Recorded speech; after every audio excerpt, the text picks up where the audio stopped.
کہ تم گھر میں آرام سے بیٹھے رہو گے اور کوئی امتحان نہیں ہوگا. امتحان تو ہوگا, آزمائش تو ہوگی.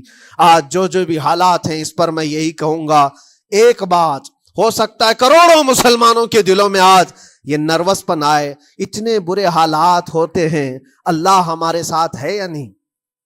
اللہ ہمارے ساتھ ہے یا نہیں؟ ایمان ہمارا صحیح ہے یا نہیں؟ اسلام صحیح ہے یا نہیں؟ یہ شک بھی شیطان تمہارے دل میں ڈالتا ہے. کبھی تمہارے اوپر مصیبتوں کے پہاڑ ٹوٹ جائیں تو شک ڈالتا ہے شیطان تاکہ تمہارا ایمان ڈگمگا جائے. میرے عزیزو, مسلمان ہونے کا مطلب یہ نہیں ہے کہ تم صرف محلات میں جیو گے اور تخت و تاج کے مالک ہی رہو گے, ایسا نہیں ہے. ایمان والوں کو احد میں 70 جانیں بھی دینی پڑی ہے. بدر میں ان کے ساتھ جو معاملات ہوئے ہیں, فتح اگرچہ بدر میں ہوئی لیکن جنگ احد کا اگر منظر دیکھو گے, اللہ اکبر. وہ رسول پاک صلی اللہ تعالی علیہ وسلم کے شہدائی صحابہ جب احد کے میدان میں کھڑے تھے, 70 صحابہ کی ایسے جانیں گئی ہیں, اگر میں تفصیل بتاؤں تو بہت لمبا وقت ہوگا. ایک صحابی ہیں حضرت انس بن نزیر, پورے جسم میں ایک انگلی کے علاوہ کچھ نہیں ملا, کچھ نہیں ملا. شہادت کی ایک انگلی سے ان کو پہچانا گیا. حضرت سعد بن ربیع, یہ ایسے صحابی ہیں جن کا پیٹ پورا پھاڑ دیا گیا تھا اور 12 نیزے مارے گئے تھے. وہ سید الشہداء امیر حمزہ بھی تو اسی احد کے میدان میں شہید ہوئے, جن کو بھالے سے مارا گیا اور چیر کر کے ان کا کلیجہ چبایا گیا تھا. عبداللہ بن جہش اسی میدان میں انتقال کیے ہیں, جن کے جسم کے 80 ٹکڑے کر دیے گئے تھے اور ہر ٹکڑے کا ہار بنا کر ظالموں نے پہنا تھا, ہار بنا لیا تھا جسموں کے. یہ سارے منظر احد کے میدان میں ہوئے. اور کون سے ایمان والے؟ وہ رسول اللہ کی اقتداء میں نماز پڑھنے والے, حضور پاک کے چہرے انور کو دیکھنے والے. جب ان کے ساتھ یہ آزمائشیں ہو سکتی ہیں تو ہم کون سی گاجر مولی ہیں؟ ہمارے ساتھ بھی آزمائشیں ہوں گی. جس کا جیسا ایمان ہوگا ویسا وہ امتحان بھی دے گا, اسی امتحان سے وہ گزارا جائے گا. مگر میں آج کروڑوں مسلمانوں کے دلوں کے بارے میں یہ بات کہنا چاہتا ہوں کہ اگر نروس پن ہے کہ یہ حالات ایسے کیوں ہیں, حالات ہر زمانے میں ہوتے رہیں گے. ستیزہ کار رہا ہے ازل سے تا امروز, شرار ابو لہبی سے چراغ مصطفی. ہماری تاریخ ہے, یہ تاریخ ہے میرے عزیزو. اللہ تعالیٰ قرآن میں فرماتا ہے تِلْكَ الْأَيَّامُ نُدَاوِلُهَا بَيْنَ النَّاسِ, یہ دن ہیں جو ہم لوگوں کے درمیان پلٹتے رہتے ہیں. کبھی تم بادشاہ بنو گے, کبھی فقیر بن جاؤ گے. اور آج جو تخت پر ہیں ہو سکتا ہے وہ کل ڈگر ڈگر گھوم رہے ہوں. آج جن کو طاقت کا نشہ ہے ہو سکتا ہے وہ بھیک مانگنے پر بھی مجبور ہو جائے. لیکن ایک بات یاد رکھنا, نروس پن اپنے دل میں آنے نہ پائے. ان حالات سے دیکھ کر کے گھبرا نہ جانا. ایمان تمہارا سچا ہے, اللہ کل بھی تمہارے ساتھ, آج بھی تمہارے ساتھ. بس تمہاری عبادت میں فرق آنے نہ پائے, تمہارے سجدوں میں کمی ہونے نہ پائے, تمہارے ایمان میں تزلزل آنے نہ پائے. اللہ ایک ہے تو ایک ہے, اللہ سچا ہے تو سچا ہے. میں نے اللہ کو نہیں دیکھا لیکن اللہ پر ایمان ضرور ہے. یہ یقین اور یہ عقیدہ تمہارا مضبوط رہے. ہاں ہمیں معلوم ہے, کچھ لوگ ہم سے پوچھتے بھی ہیں, اللہ تبارک و تعالیٰ پوری کائنات کا مالک جس نے ہر چیز پیدا کیا اور اس کی عبادت کرنے والے ہو آپ, لیکن پھر اسی اللہ رب العزت کی یہ مسجدیں کیوں ڈھائی گئی, کیوں مسجدوں کو ختم کیا جا رہا ہے؟ اللہ کے ذکر کو روکنے کے لیے طاقتیں پوری مسجدوں کو ڈھانے کی کیوں بات کرتی ہیں, پھر اللہ کچھ کیوں نہیں فرماتا؟ میرے عزیزو, یہ کائنات ہے جس کو اللہ نے اسباب پر بنا کر بھیجا ہے اور تمہیں عمل کے لیے بھیجا گیا ہے. تمہارا عمل دیکھنا ہے, تم کتنے پابند ہو, تم کتنے اپنی حفاظت کرتے ہو, تمہارے ایمان کی, تمہاری عبادتوں کی, تمہاری مسجدوں کی. تم مسجدیں خالی کر کے گھوم رہے ہو, فجر کی نماز میں اپنے گھروں پر سوئے ہو اور پھر اللہ کے گھروں کی حفاظت کی بات کر رہے ہو کہ مسجدیں ڈھائی جا رہی ہیں, مسجدوں پر آکرمن ہوتا ہے. یہ ساری باتیں کیوں؟ تم جب ان صفوں کو خالی کر دو گے, یہ مسجدیں چیخ چیخ کر پکارتی ہیں اللہ کی بارگاہ میں. پل بھر میں بنا لی, شب بھر میں بنا لی مسجد تو ایمان کی حرارت والوں نے. من اپنا پرانا پاپی تھا, بچپن سے نمازی بن نہ سکے. مسجدیں بڑی بڑی شاندار بنا لینا اور اس کو آباد نہ کرنا, یہ بھی تو ظلم ہے.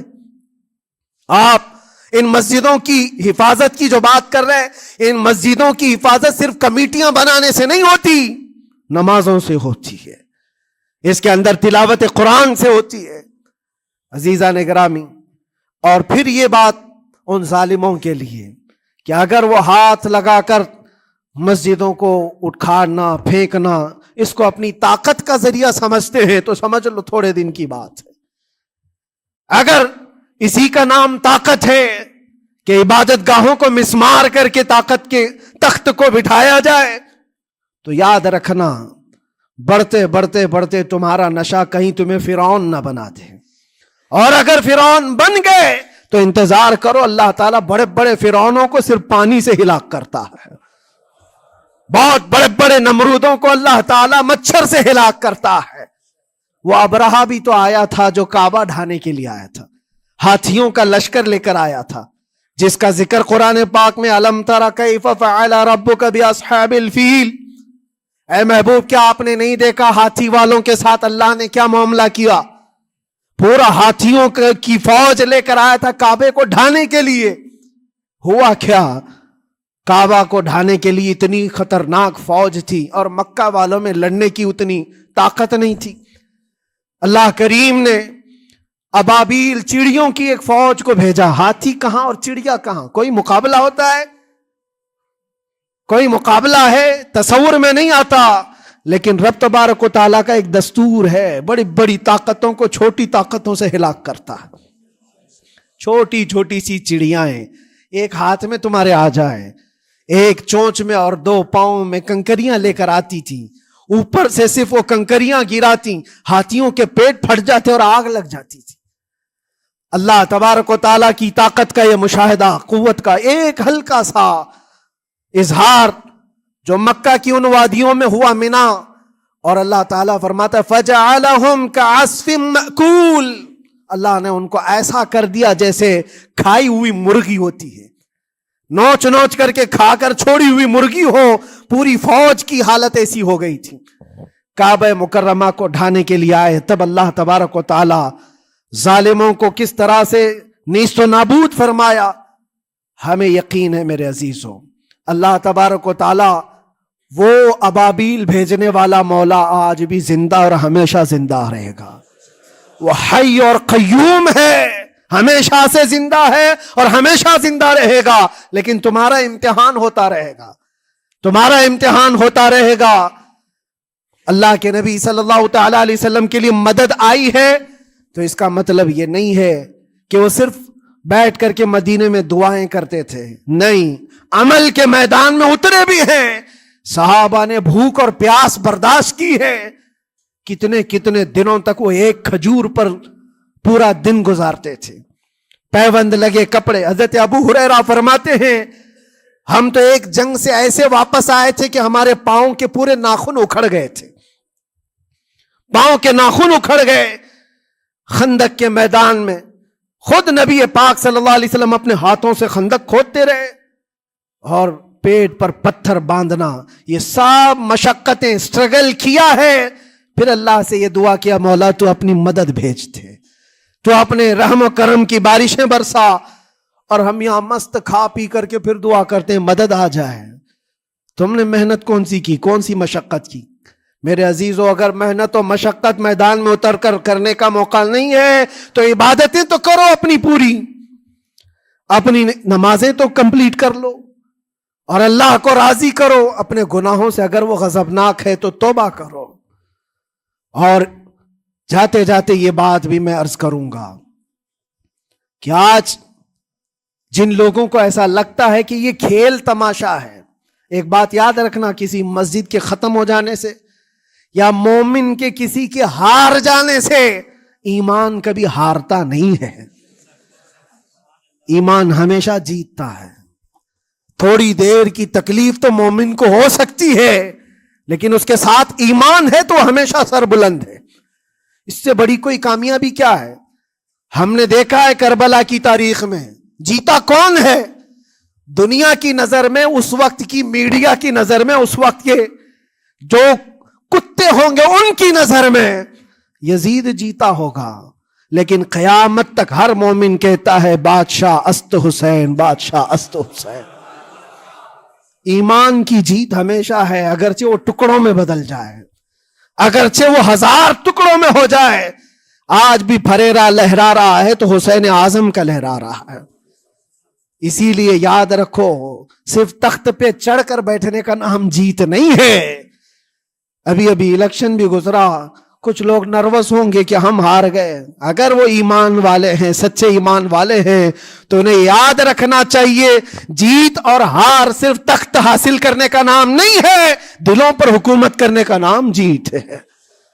اور آج 800 سال گزر گئے، ہند الولی سلطان الاولیاء غریب نواز کی حکومت ہم سب پر قائم ہے۔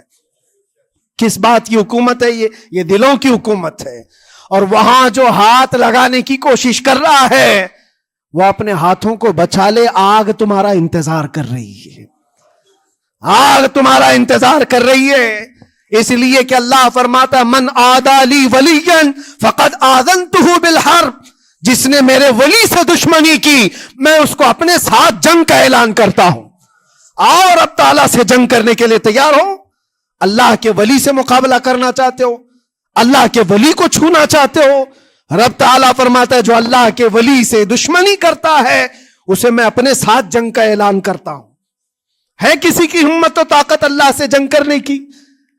تو جو یہ چاہتے ہیں کیڑے مکڑوں کی موت مرو گے، اس سے بھی خطرناک ذلیل ہو کر مر جاؤ گے۔